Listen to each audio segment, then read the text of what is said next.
Hello बच्चों, आइए प्रश्न को देखते हैं। कम से कम एक अंक की पुनरावृत्ति वाले 5 अंक के टेलीफोन नंबरों की संख्या क्या होगी। और यहाँ पे देखो 4 विकल्प दे रखे हैं। चारों विकल्पों में जो सही विकल्प होगा उसका चयन करना है। प्रश्न को हल करने से पहले इसकी मुख्य अवधारणा के बारे में चर्चा कर लेते हैं। मुख्य अवधारणा, तो देखो सबसे पहली चीज हमें ये जो क्रमचय है इसका पता होना चाहिए।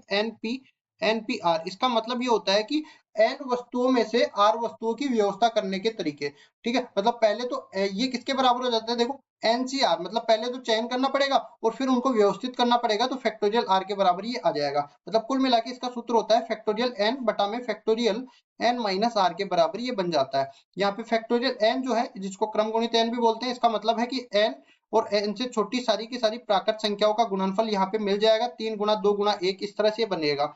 अब देखो यहाँ पे करना क्या है कि 5 अंक के टेलीफोन नंबर बनाने हैं। तो यहाँ पे लिखेंगे 5 अंक के टेलीफोन नंबर की संख्या। और ये संख्या कब, जब कम से कम एक अंक की पुनरावृत्ति हो। यही बोला गया है ना, जब कम से कम एक अंक की पुनरावृत्ति हो। तो देखो ये पूरक विधि से सॉल्व करेंगे। तो यहाँ पे पहले तो बोल देंगे कि 5 अंक के पुनरावृत्ति वाले नंबरों की संख्या। 5 अंक के 5 अंक के टेलीफोन नंबर मतलब कुल संख्या में से हमें वो संख्या घटा देनी है जब अपने पास एक भी अंक की पुनरावृत्ति नहीं हो। ठीक है, तो बोलेंगे पुनरावृत्ति सहित। और इसमें से घटा देंगे क्या, इसमें से घटा देंगे 5 अंक के टेलीफोन नंबर जब अपने पास एक भी अंक की पुनरावृत्ति ना हो, मतलब कि पुनरावृत्ति रहित। तो अब देखो सवाल पे चलते हैं आगे की तरफ।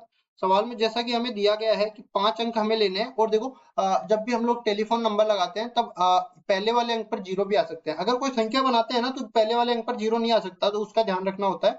लेकिन टेलीफोन नंबर में आ सकता है। तो बोलेंगे 5 स्थान यहाँ पे निर्धारित कर देते हैं।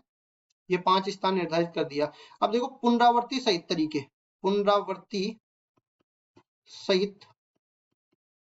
तरीके, ये किसके बराबर हो जाएगा, ये बराबर हो जाएगा। इसको मैं देखो पे इस पूरे को मैं x के बराबर मान लेता हूँ, इस पूरे को मैं y के बराबर मान लेता हूँ, इस पूरे को मैं z के बराबर मान लेता हूँ। तो पुनरावृत्ति सहित तरीके y के बराबर आ जाएंगे। अब देखो पहले वाले अंक के लिए कितने तरीके हैं, 10, क्योंकि 10 अंक अपने पास हो सकते हैं। कौन कौन से, देखो 1 2 3 4।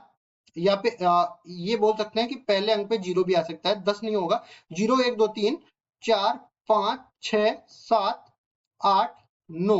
ठीक है, 10 अंक यहाँ बोल देंगे। ये कितने अंक हो गए टोटल, ये 10 अंक हो गए।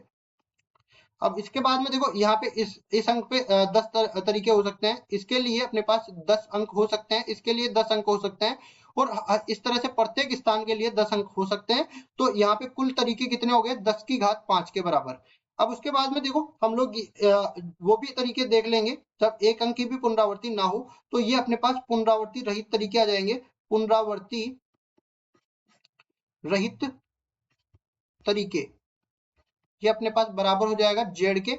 और ये कितना आ गया देखो, या तो इसको मैं डायरेक्ट बोल दूं कि 10p 5 के बराबर हो जाएगा, क्योंकि 10 में से 5 नंबर चुनने हैं और उनकी यहाँ पे व्यवस्था करनी है। या फिर दूसरा तरीका ये, पहले अंक के लिए 10 तरीके आ सकते हैं, दूसरे अंक के लिए यहाँ पे देखो कितने आ सकते हैं, एक अंक तो यहाँ पे रख दिया। अब केवल 9 बच गए, क्योंकि पुनरावृत्ति करनी नहीं है। तो यहाँ पे 9 आ सकता है, यहाँ पे अपने पास 8 आ सकता है, यहाँ पे अपने पास 7 तरीके आ सकते हैं, और यहाँ पे अपने पास 6 तरीके आ सकते हैं। तो कुल मिला के इनका गुणा हो जाएगा 10 गुना में 9 गुना में 8 गुना 7 गुना 6 के बराबर ये बन जाएगा। अब देखो इन सबको हम लोग गुणा करते हैं तो किसके बराबर आ जाएगा, ये अपने पास बन जाएगा 30,240 के बराबर। और ये कितना बन गया, इसमें देखो 5 जीरो लगा सकते हैं हम लोग।